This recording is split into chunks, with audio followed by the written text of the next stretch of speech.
Bismillahirrahmanirrahim. Assalamualaikum warahmatullahi wabarakatuh.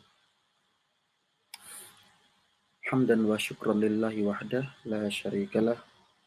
Wassalawatu wassalamu ala Rasulillah Muhammad ibn Abdullah sallallahu alaihi wasallam wa ala alihi wa ashabihi wa man tabi'ahum bi ihsanin ila yaumiddin ila yaumil qiyamah amma ba'du.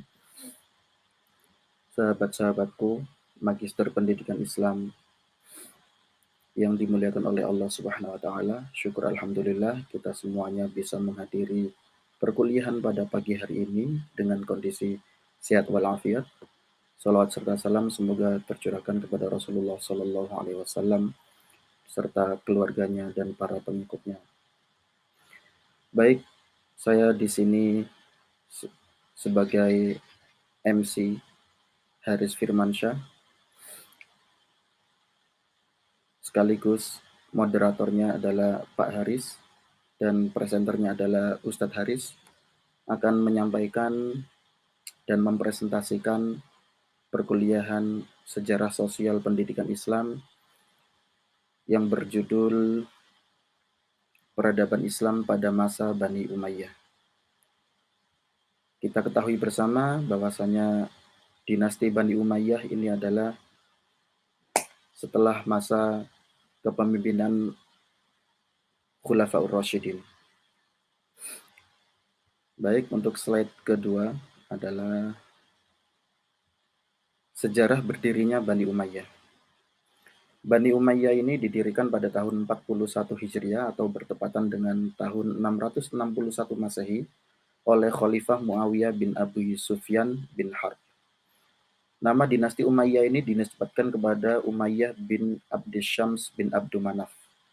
Ibu kota kekuasaan Islam berada di kota Damaskus, yang mana pada masa sebelumnya, yaitu pada masa Khalifah Ali bin Abi Thalib dan masa Khalifah Hasan bin Ali, ibu kota kekuasaan Islam itu berada di kota Kufah. Sedangkan pada masa dinasti Bani Umayyah, ibu kota Bani Umayyah itu berada di kota Damaskus. Namun tidak selancar itu Muawiyah bin Abu Sufyan mendirikan dinasti Bani Umayyah. Karena adanya beberapa polemik di mana kekhilafahan dalam Islam, pemerintahannya, kekuasaannya ini beralih bukan dari khalifah yang dipilih oleh umat Islam.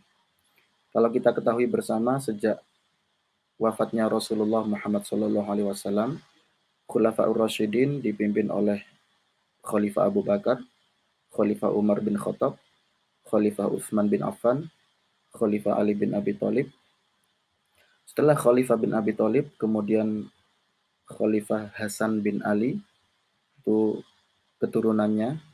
Akan tetapi Khalifah Ali ini merasa sadar diri bahwasanya dia kurang cakap, kurang baik dalam memimpin Islam.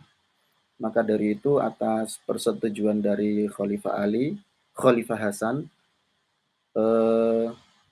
tampuk kepemimpinan Islam itu diserahkan secara lapang dada kepada Khalifah Muawiyah bin Abu Sufyan.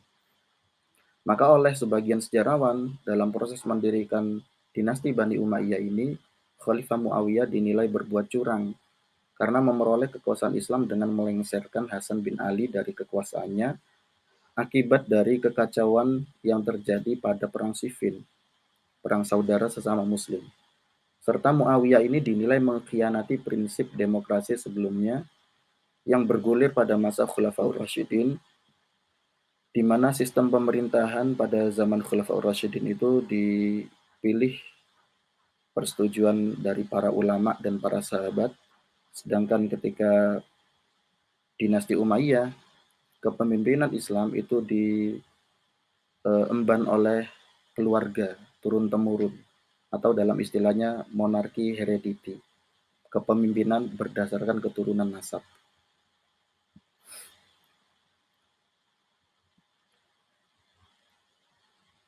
Nah, Muawiyah sang pemimpin. Muawiyah ini Muawiyah mendirikan dinasti Umayyah bukan semata-mata karena menang diplomasi di perang Siffin aja, namun karena Muawiyah sebagai seorang diplomat yang handal, yang visioner, dia memiliki kepribadian yang sempurna sebagai seorang penguasa, sebagai seorang politikus, sebagai panglima perang, dan sebagai administrator negara. Di antaranya beberapa faktornya adalah karena dukungan penuh dari masyarakat Suriah, yaitu yang berada di Damaskus. Memiliki pasukan yang kuat dan solid. Sebelum mendirikan dinasti Umayyah, pasukannya Muawiyah ini sudah sangat terlatih, terutama di armada laut. Juga Muawiyah itu orang yang cerdas dan bijaksana dalam menentukan dan mengatur pejabat kerajaan, seperti Amr bin As, Mughirah bin Syu'bah, Ziyad bin Abihi, dan lain-lain. Nah, khalaif atau daftar khalifah-khalifah pada dinasti Umayyah itu ada 14 khalifah dengan lama masa berjayanya, masa berlakunya dinasti Umayyah itu selama 90 tahun. Dari tahun 661 Masehi hingga tahun 750 Masehi. Pertama adalah Khalifah Muawiyah bin Abu Sufyan sekaligus pendiri dinasti Umayyah. Ketika Muawiyah sudah meninggal, sudah wafat, digantikan oleh anaknya yaitu Yazid bin Muawiyah. Kita sebut Yazid satu karena keturunan di bawah-bawahnya ada juga yang namanya Yazid sama. Kemudian yang ketiga itu ada Muawiyah bin Yazid atau disebut Muawiyah pertama. Kemudian Marwan bin Hakam atau Marwan satu pertama. Kemudian Abdul Malik bin Marwan. Kemudian Al-Walid bin Abdul Malik atau Al-Malik pertama. Kemudian Sulaiman bin Abdul Malik. Yang kedelapan adalah Khalifah Umar bin Abdul Aziz.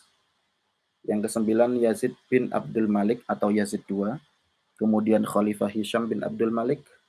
Kemudian Al-Walid bin Yazid atau Al-Walid II. Kemudian Yazid bin Walid bin Abdul Malik. Kemudian Khalifah Ibrahim bin Al-Walid II.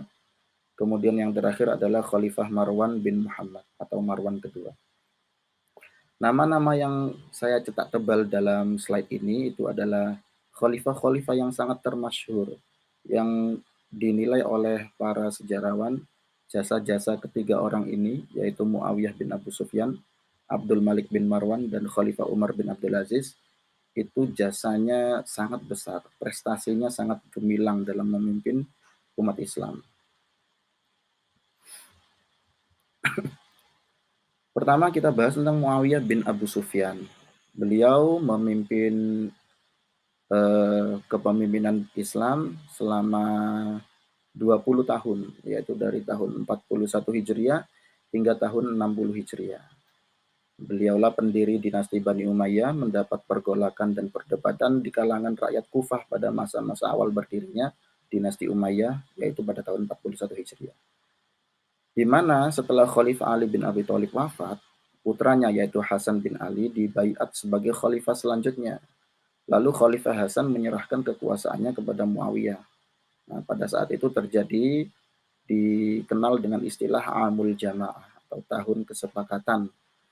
Namun Khalifah Hasan bin Ali menyerahkan kepemimpinan itu kepada Muawiyah bin Abu Sufyan dengan beberapa syarat. Yang pertama, Muawiyah tidak boleh ada dendam terhadap orang Irak satupun, orang Kufah. Syarat kedua, Muawiyah harus memaafkan kesalahan-kesalahan dan menjamin keamanan warga Irak. Syarat ketiga, setiap tahun Muawiyah harus menyetorkan pajak tanah dari negeri Ahwas kepada Hasan. Karena Khalifah Hasan masih hidup ya, digantikan bukan karena meninggal. Syarat keempat, yaitu Khalifah Muawiyah harus membayar 2 juta dirham kepada Husain, yaitu saudaranya Hasan, sama-sama anaknya Khalifah Ali bin Abi Thalib. Syarat yang kelima yaitu pemberian kepada Bani Hashim harus lebih banyak daripada pemberian kepada Bani Abdisyams, yaitu kepada keluarganya Nabi, anak keturunannya Nabi. Kemudian slide selanjutnya, apa saja jasa-jasa yang telah dilakukan oleh Khalifah Muawiyah bin Abu Sufyan? Pertama, Khalifah Muawiyah bin Abu Sufyan mempersatukan kembali umat Islam setelah terjadi perpecahan pasca berakhirnya masa Khulafaur Rasyidin. Khalifah Muawiyah juga memperluas wilayah kekuasaan Islam hingga Afrika Utara. Afrika Utara ini penuh masuk Islam, dikuasai oleh Islam semua. Khalifah Muawiyah juga mendirikan Baitul Mal sebagai bendahara negara, mengadakan dinas layanan ekspedisi berupa pos kilat dengan menggunakan armadanya adalah kuda-kuda yang berada di setiap pos ekspedisi. Kemudian mendirikan kantor cap atau yang dikenal sebagai percetakan mata uang pada zamannya itu, serta memperkuat militer di sektor angkatan laut. Nah, Khalifah Muawiyah ini kemudian wafatnya di Damaskus pada tahun 60 Hijriah dikarenakan sakit. Lalu digantikan oleh anaknya yakni Yazid bin Muawiyah. Nama Khalifah Yazid tidaklah sekuat dan sebaik ayahnya. Nah, Khalifah Yazid bin Muawiyah, Khalifah kedua, memimpin selama 4 tahun atau hampir 5 tahun dari tahun 60 Hijriah sampai tahun 64 Hijriah. Pada saat kepemimpinan Khalifah Yazid bin Muawiyah terjadi perang Karbala. Perang ini terjadi atas pergolakan kaum Syiah yang menuntut pembaiatan Husain sepeninggal Muawiyah. Nah, karena mereka kaum Syiah ini menuntut harusnya Islam ini dipimpin oleh keturunannya Nabi atau keturunannya Ali bin Abi Thalib. Karena khalifah terakhirnya Ali bin Abi Thalib, maka anak keturunannya harusnya yang menjadi khalifah. Namun Husain terbunuh saat itu pada perang Karbala. Nah, terjadi pemberontakan antara kaum Syiah dengan Bani Umayyah itu terjadi di Mekah dan Madinah. Yang mana di Mekah, dinding Ka'bah itu runtuh akibat lemparan manjanik. Manjanik itu batu-batu besar yang dilemparkan pakai apa namanya alat yang seperti kita lihat dalam film-film perang itu ya, di kayak ketapel, tapi begitu talinya dilepas maka batu besar itu melayang melempar ke arah sasarannya. Nah, sedangkan di Madinah terjadi pemberontak memecat Yazid bin Muawiyah dan mengusung Abdullah bin Hadzalah dari kaum Ansor. Jadi di Mekah dan di Madinah terjadi pemberontakan oleh kaum separatis yang tidak menerima adanya dinasti Bani Umayyah. Bagaimana kondisi Mekah dan Madinah pada masa Yazid bin Muawiyah? Pertama, di Madinah itu Bani Umayyah dipenjarakan. Pengikut-pengikutnya, kaumnya Bani Umayyah dipenjarakan di Madinah. Sehingga terjadi bentrokan antara penduduk Madinah dengan pasukannya Khalifah Yazid yang dipimpin oleh Muslim bin Uqbah al-Murri pada tahun 63 Hijriah. Namun, peperangan itu dimenangkan oleh pasukannya Yazid. Penduduk Madinah mengangkat Abdullah bin Muti' menjadi pemimpin tanpa persetujuannya Yazid. Karena kaum penduduk Madinah tidak mengakui kekuasaannya Bani Umayyah. Sedangkan yang terjadi di Mekah juga hampir sama. Abdullah bin Zubair dibaiat menjadi khalifah. Sedangkan pasukan Yazid menyerbu Mekah hingga Mekah itu porak-poranda, hancur. Terdengar kabar Yazid wafat. Begitu terdengar isu seperti itu, maka Abdullah bin Zubair dan pasukannya itu ditarik ke Suriah karena dengar kabar, Khalifah Yazid sudah meninggal, maka kita dudukin, kita serbu ke Suriah, ke Damaskus. Namun ternyata itu hanyalah isu sehingga tidak sampai terjadi peperangan antara Abdullah bin Zubair dengan pasukannya Yazid di Suriah. Kemudian Khalifah Yazid wafat pada tahun 64 Hijriah setelah menjabat khalifah selama 4 tahun, kemudian digantikan oleh anaknya yang bernama Muawiyah. Jadi kakeknya bernama Muawiyah, cucunya juga bernama Muawiyah. Jadi karena sama-sama namanya Muawiyah, kita sebut Muawiyah kedua. Bagaimana kepemimpinan Khalifah Muawiyah bin Yazid? Lah, beliau menjabat khalifah hanya selama 40 hari saja. Kenapa? Karena beliau depresi, merasa nggak mampu memikul tanggung jawab sebagai khalifah, tanggung jawab yang sangat besar itu. Jadi Muawiyah semasa masih hidup, masih sehatnya, itu 40 hari menjabat sebagai khalifah, kemudian diberikan kepada generasi selanjutnya. yaitu kepada Marwan bin Hakam. Nah, ini Marwan bin Hakam ini bukan keturunan dari Muawiyah bin Abu Sufyan. Karena Marwan bin Hakam ini adalah sekretaris jenderalnya itulah. Jadi sudah sangat berpengalaman dalam hal administrasi kenegaraan. Nah, Khalifah Muawiyah bin Yazid wafat 3 bulan setelah lengser dari jabatannya. Maka terjadi kekosongan kepemimpinan dengan wafatnya Muawiyah II, maka keturunan pendiri dinasti Umayyah, keturunannya Muawiyah bin Abu Sufyan ini sudah berakhir. Anak keturunannya nggak ada lagi sampai beberapa tahun kemudian baru anak keturunannya Muawiyah memimpin lagi. Nah, setelah itu kekuasaan dinasti Bani Umayyah beralih kepada keturunannya Bani Marwan yang kemudian dijabat oleh Khalifah Marwan bin Hakam. Nah, Marwan bin Hakam memimpin selama 1 tahun, tahun 64 Hijriah hingga tahun 65 Hijriah. Beliau adalah gubernur Madinah di masa jabatannya Muawiyah bin Abu Sufyan, juga seorang penasihat Yazid di Damaskus. Marwan bin Hakam berhasil menaklukkan Palestina, Hijaz, dan Irak. Di awal kepemimpinannya terjadi pemberontakan dari kaum Khawarij dan kaum Syiah. Karena mereka masih saja tidak terima kepemimpinan dan tidak mengakui kedaulatannya Bani Umayyah. Wafatnya Marwan bin Hakam setelah mengalahkan kabilah Ad-Dhahak bin Qais di Mesir, Marwan menunjuk Abdul Aziz, yaitu putranya, sebagai gubernur Mesir. Nah, Marwan bin Hakam wafat pada tahun 65 Hijriah. Sebelum wafatnya, beliau sudah menunjuk Abdul Malik bin Marwan sebagai khalifah selanjutnya. Abdul Malik bin Marwan cukup lama memimpin selama 21 tahun. Beliau sering disebut sebagai pendiri kedua bagi kedaulatan dinasti Bani Umayyah. Karena beliau sangat terkenal dalam kepemimpinannya.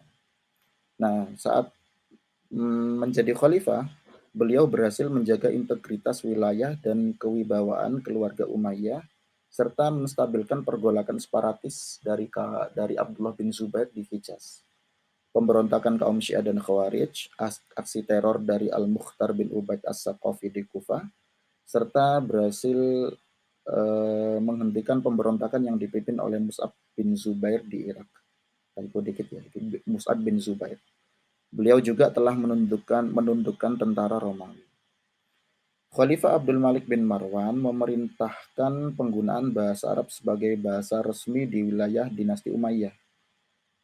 Juga pencetakan uang secara teratur, mendirikan beberapa gedung dan pabrik serta masjid, serta membuat saluran-saluran air dari Sungai Eufrat dan Sungai Tigris.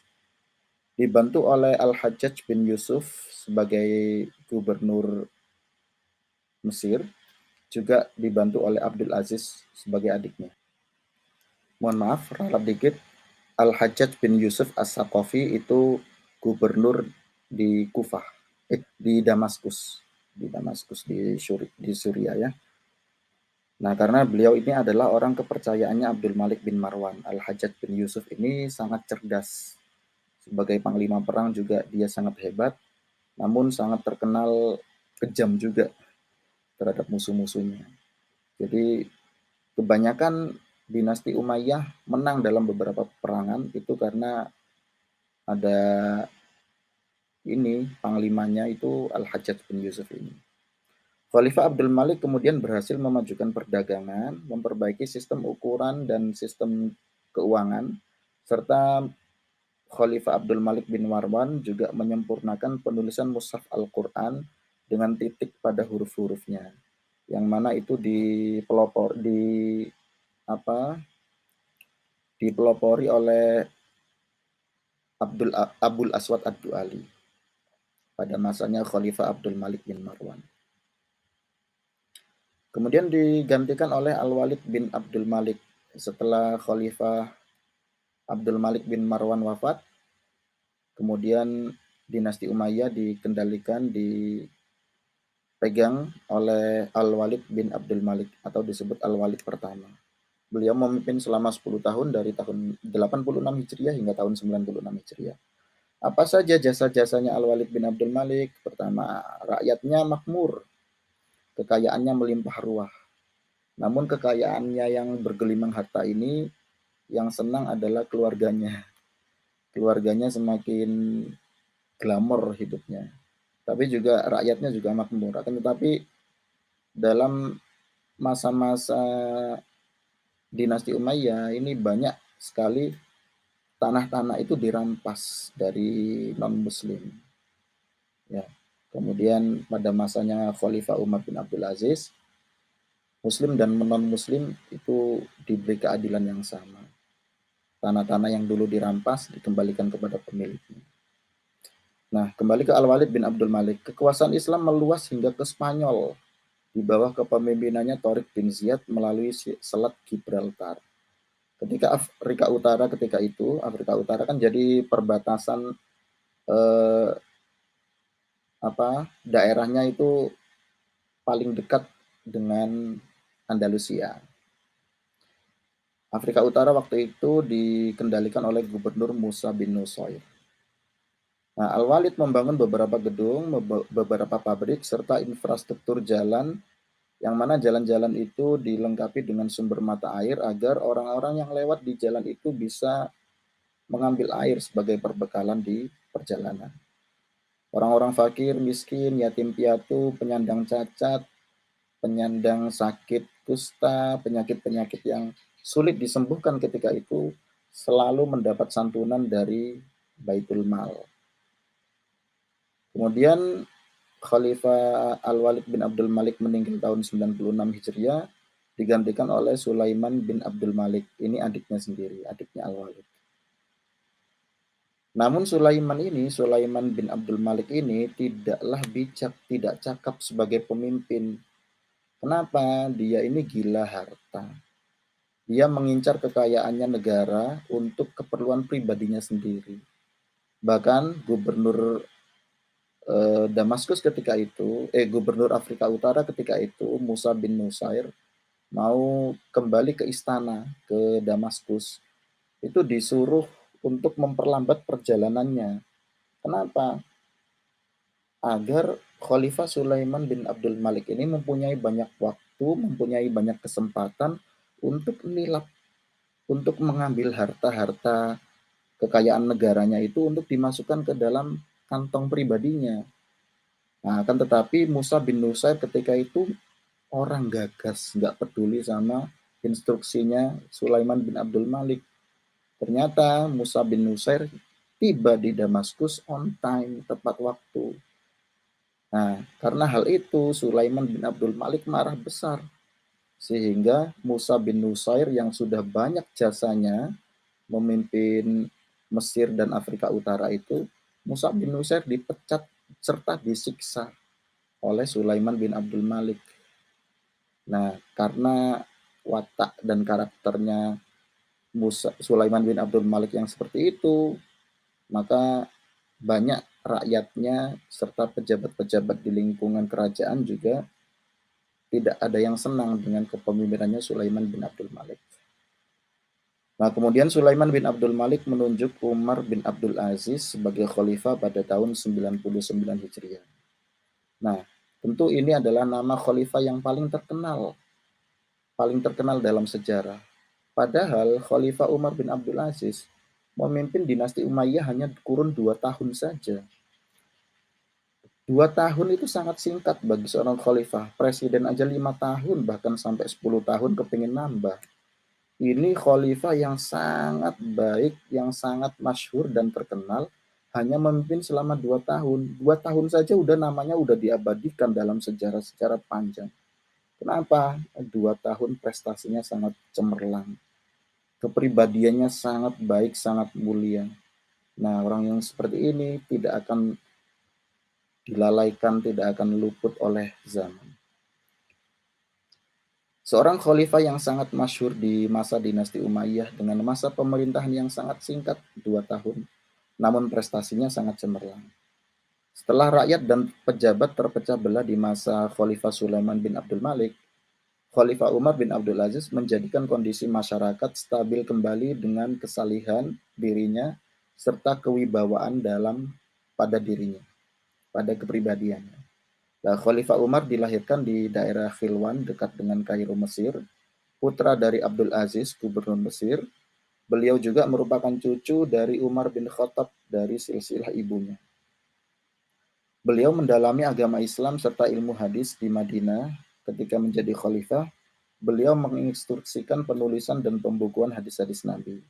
Nah, Khalifah Umar ini sangat cerdas dan sangat bijaksana dalam kepemimpinannya, sangat disiplin, sangat terapi dalam berpenampilannya, cara berjalannya itu sampai ditiru sama pengagum-pengagumnya, sama pengikut-pengikutnya.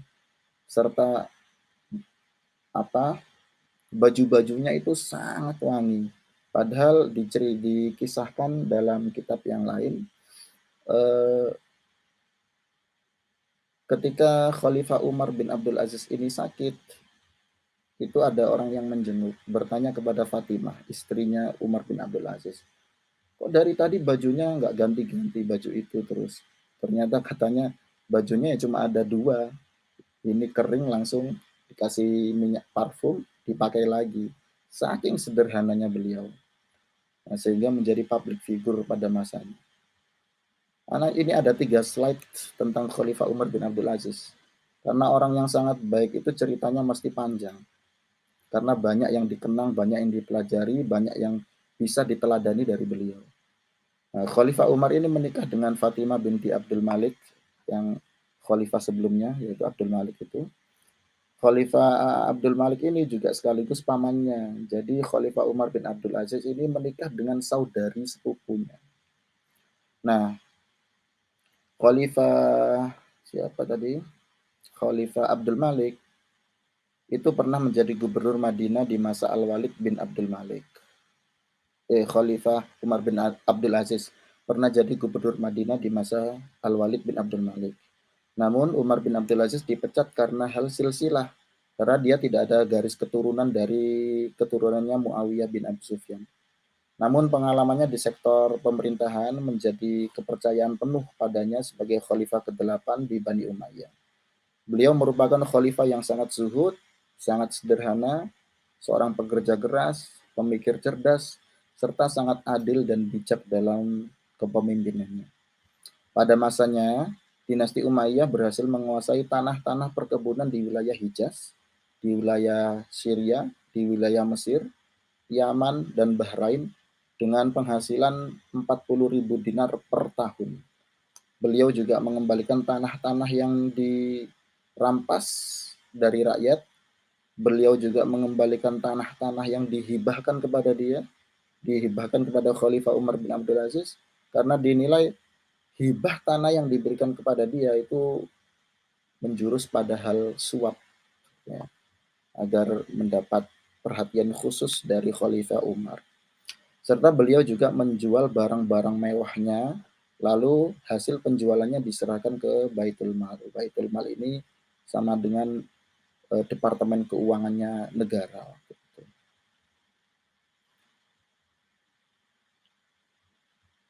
Nah, pernah sedikit cerita Khalifah Umar bin Abdul Aziz ini sangat kepingin makan buah apel. Namun dia tidak mau menggunakan uang negara untuk membeli apel.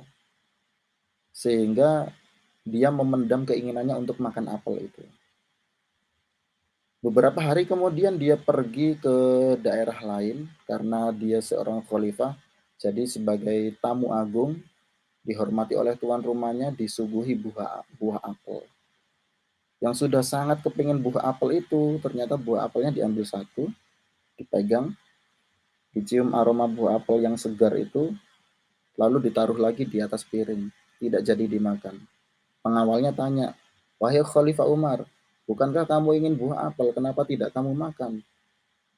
Khalifah Umar menjawab, "Bisa jadi buah apel yang disuguhkan kepada saya ini adalah bentuk suap kepada saya. Maka daripada itu, lebih amannya dia tidak mau menerima pemberian orang."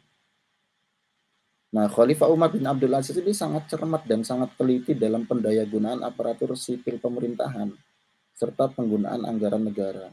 Berbeda dengan khalifah-khalifah sebelumnya yang membiarkan penggunaan harta kekayaan dari pajak, dari ghanimah, dari sewa, dari baitul mal itu banyak digunakan untuk menuruti keinginan-keinginan dari keluarganya pejabat.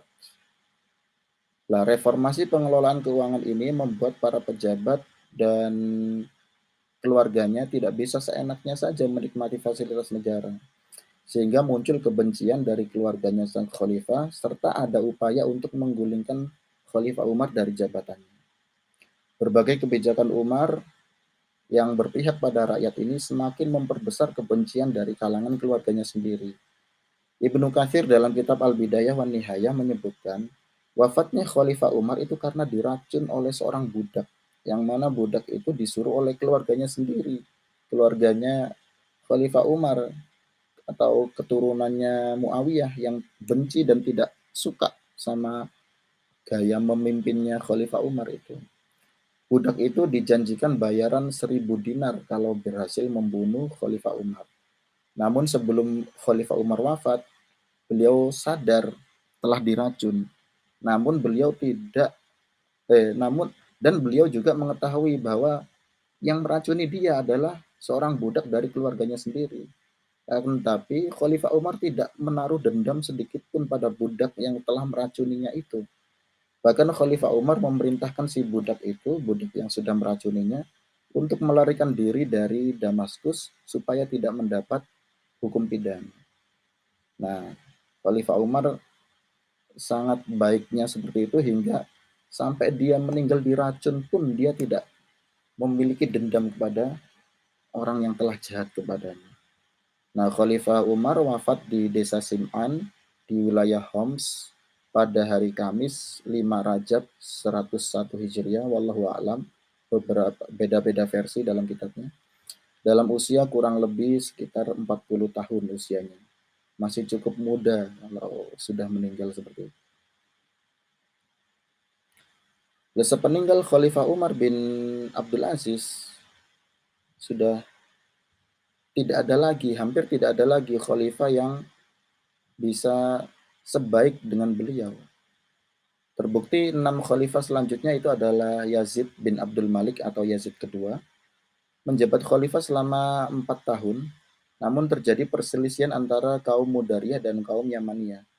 Semenjak ditinggal Khalifah Umar, dinasti Umayyah ini berangsur-angsur mengalami kemunduran serta banyaknya konflik internal di kalangan keluarganya sendiri. Kemudian dinasti Umayyah dipimpin oleh Hisham bin Abdul Malik. Khalifah Hisham memerintah selama 20 tahun, yaitu dari tahun 105 Hijriah hingga 125 Hijriah. Khalifah Hisham ini orangnya sangat baik, murah hati, adil, suka keindahan sehingga istana itu renovasi sangat indah dan juga orangnya sangat teliti dalam hal keuangan. Pada masanya kaum Syiah bersekongkol dengan kaum Abbasiyah untuk menghancurkan kekhalifahan dinasti Umayyah pada masa Hisham bin Abdul Malik. Kemudian beliau wafat tahun 125 Hijriah, dilanjutkan kepemimpinannya oleh Al-Walid bin Yazid atau Al-Walid kedua, anak dari Yazid kedua. Al-Walid menjabat khalifah selama hampir 2 tahun, 125 sampai 126 Hijriah. Kemudian tergantikan oleh putranya yaitu Yazid ketiga bin Walid bin Abdul Malik di tahun 126 Hijriah. Hanya singkat, Khalifah Yazid ketiga nggak nyampe 1 tahun menjabat, tahun 126 Hijriah itu. Kemudian digantikan oleh Ibrahim bin Al-Walid kedua, menjabat khalifah hanya pada tahun 126 hingga 127 Hijriah saja, 1 tahun. Oh, maaf. Dan yang ini, maaf, ini belum saya ganti, ini Khalifah Marwan bin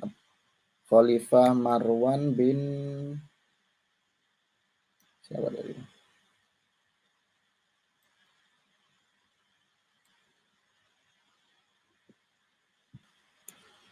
Mohon maaf, ini belum saya ganti. Ini yang terakhir adalah Khalifah Marwan bin Abdullah. Nah, Khalifah Marwan bin Abdullah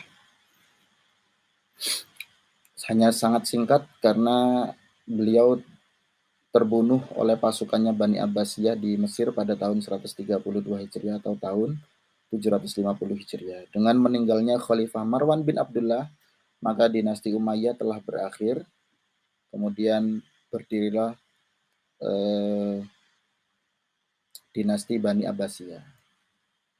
Apa saja kemajuan-kemajuan yang diraih pada masa dinasti Bani Umayyah? Pertama, ada dalam bidang politik.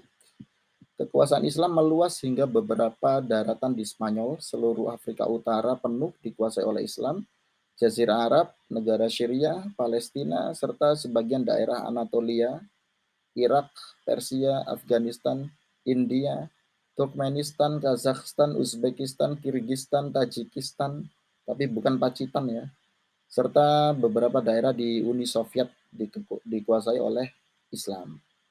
Nah, sistem tata kelola pemerintahan juga diperbarui adanya reformasi pada zamannya Khalifah Umar bin Abdul Malik itu, Umar bin Abdul Aziz, dengan dibentuknya beberapa sekretaris di kenegaraan, yaitu ada Katib Ar-Rasail, Katib Al-Kharraj, Katib Al-Jundi, Katib Asyurtah, sama Katib Al-Qudat.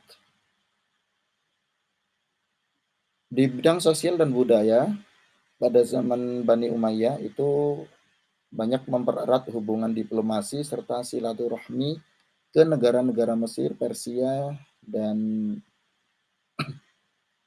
beberapa daerah yang lain yang sudah dikuasai oleh Islam, agar jangan sampai wilayah kekuasaan Islam ini jangan sampai terlepas dari kekuasaannya Bani Umayyah. Kemudian di sektor bidang seni dan sastra ada pembuatan Dome of the Rock atau Kubah As-Sakhra di Yerusalem yang sering jadi ikonnya Masjidil Aqsa itu. Kemudian ada munculnya sastrawan-sastrawan terkemuka seperti Abdul Aswad Ad-Du'ali yang sangat terkenal dalam ilmu nahwu dan sorof, serta penulisan-penulisan bahasa Arab sehingga ada tanda titik, tanda harokat-harokat itu dipelopori oleh jasa besarnya Abdul Aswad Ad-Du'ali. Ada juga sastrawan bernama Al-Ahtal, Farazdak, Jurair, dan lain-lain. Di bidang peradaban Islam, ada bahasa Arab dijadikan sebagai bahasa resmi kenegaraan. Mendirikan kota kecil sebagai pusat kegiatan ilmu dan kebudayaan yang dinamakan daerah Marbad. Nah, disitulah para cendekiawan Islam berkumpul. Ada juga penyempurnaan ilmu qiraatul Quran oleh Asim bin Abi Nujud dan Abdullah bin Qushair. Ilmu tafsir dibukukan oleh Mujahid pada masa dinasti Umayyah. Ilmu hadis dipelopori oleh Al-Auza'i, Hasan Basri, serta Ibnu Abi Malikah. Ilmu fikih dipelopori oleh Sa'ud bin Musib, Abu Bakar bin Abdurrahman, Qasim Hashim Ubaidillah, Urwah, dan Kharijah. Begitu pula di bidang ilmu nahwu, ilmu geografi atau geografi, serta tarikh, sejarah, serta penerjemahan kitab-kitab klasik dari bahasa asing diterjemahkan ke dalam bahasa Arab.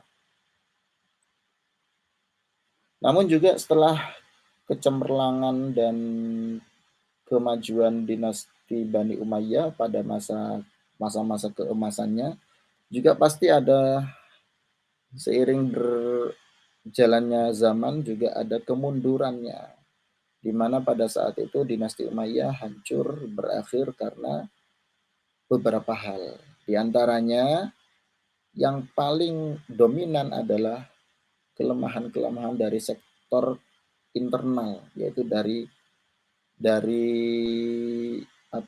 lingkungan keluarganya sendiri yang banyak tidak cakap dan tidak kuat dalam memimpin kekhalifahan, serta gencarnya tekanan-tekanan dari pihak eksternal di luar Bani Umayyah. Jadi banyak kelemahan dari dalam serta banyak serangan dari luar.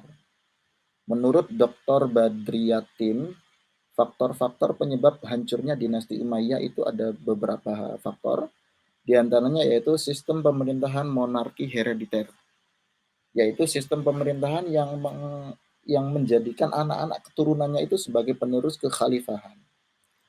Sedangkan banyak anak-anak keturunannya itu yang hidupnya dari kecil, bahkan sebelum lahir keluarganya udah kaya raya. Jadi hidupnya udah glamor dalam kemewahan, sangat dimanja sehingga ketika sudah dewasa tidak menjadi seorang pribadi yang leadership-nya hampir lemah gitu ya. Serta ada pengaruh oposisi dari Syiah atas konflik politik terbentuknya dinasti Umayyah. Ada juga karena faktor kedengkiannya Bani Qais, yaitu suku Arabia yang ada di utara, serta Bani Kalb, yaitu suku Arab yang berada di wilayah selatan, serta sebagian golongan timur, yaitu daerah Irak, Palestina itu, dengan mereka itu nggak suka dengan status mawali atau perwalian menjadi penerus kekhalifahan, serta eh, suku Arab Utara, Arab Selatan, serta orang-orang Jazirah Arab bagian timur ini tidak suka melihat kesombongan bangsa Arab pada masanya dinasti Umayyah. Faktor yang paling terkenal itu adalah buruknya regenerasi serta serangan dari Bani Abbasiyah. Nah, buruknya regenerasi ini di mana calon pemimpinnya terbiasa hidup mewah dan sangat dimanjakan semasa dia remaja, tidak terlatih dengan baik sebagai seorang calon pemimpin, serta munculnya kekuatan baru yang dipelopori oleh keturunan Al-Abbas bin Abbas Al-Muthalib, serta didukung oleh Bani Hashim dan kaum Syiah untuk menggulingkan kejayaan dinasti Bani Umayyah. Maka dari itu, dinasti Umayyah melemah sejak ditinggal wafat oleh Umar bin Abdul Aziz, dan akhir keruntuhannya itu ditengarai dengan berdirinya dinasti Bani Abbasiyah pada tahun 127 Hijriah. Nah, itu yang dapat saya sampaikan dalam materi peradaban Islam pada masa dinasti Bani Umayyah. Referensi utama saya berasal dari bukunya Dr. Andes Samsul Munir Amin, MA, yang berjudul Sejarah Peradaban Islam, yang saya rangkum dalam 20 slide berikut ini. Saya haturkan terima kasih atas perhatiannya. Apabila ada kesalahan dalam presentasi saya ini, saya mohon maaf yang sebesar-besarnya. Bila ada pertanyaan, dipersilahkan. Terima kasih. Wassalamualaikum warahmatullahi wabarakatuh.